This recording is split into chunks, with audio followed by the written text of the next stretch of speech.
Kamusta na mga kabatang gapo, pati na rin sa mga nearby areas dyan. Alam nyo ba na merong biggest book sale dito sa Olongapo City ngayon? Sa murang halaga lang, for as low as 60 pesos, meron ka ng mabibiling libro. Dito lang yan sa Big Bad Wolf Books, located sa SMX Convention Center, 4th floor, SM City, Olongapo Central. Pwede pa kayong humabol kasi nagsimula lang sila noong September 19 hanggang September 28. Open sila from 10 AM to 9 PM. Huwag na kayong mahiya pumunta dahil ang admission dito is absolutely free. Wala kayong babayaran sa pagpasok. Bago tayo mag-book hunt, i-claim ko muna yung voucher na binigay nila sa akin. In-invite kasi talaga nila ako nung kanilang ribbon cutting at VIP day. Grabe, worth 2,000 yung laman ng voucher. Ang daming libro nang mabibili nito. Tara, mag-book hunt na tayo. Kumuha na ako ng cart dito sa labas. Iniisip ko nga din, paano ka ba lilibutin to? Paano ba kasi over million of books yung naka-display dito? Marami kang genre na pagpipilian dito, kagaya na tong fiction. Grabe, bumabahan ng Nicholas Sparks. Favorite ko kasi talaga to, si Nicholas Sparks. Alam nyo ba, ginawa ng mga movie adaptation itong mga novel niya. Kinuha ko na nga itong hindi ko pa nababasa at napanood. Pati nga si Mitch Albom nandito, yung sikat na author ng Tuesdays with Morrie. Syempre, add to cart na yan. Syempre, may mga para din sa bata gaya ng activity book, yung mga sinasagutan. Tapos meron din mga picture book, yung may mga illustration and reader. Habang namimili nga ako dito, biglang may nakakilala sa akin.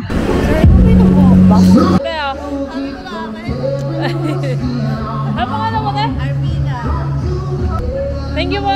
Yes.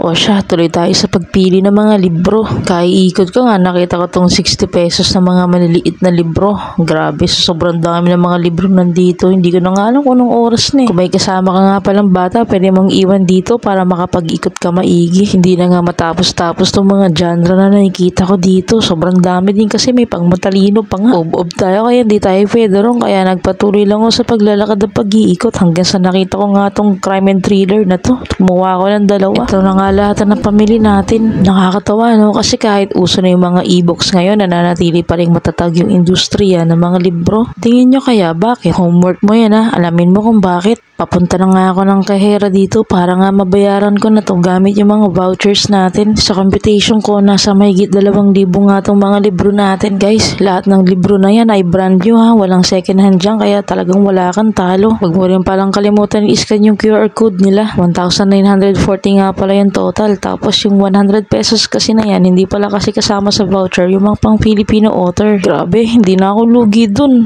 At kahit di pa ako gumamit ng voucher, talagang sulit na. O ano, humabol ka na ha, habang nandito pa sila hanggang September 28.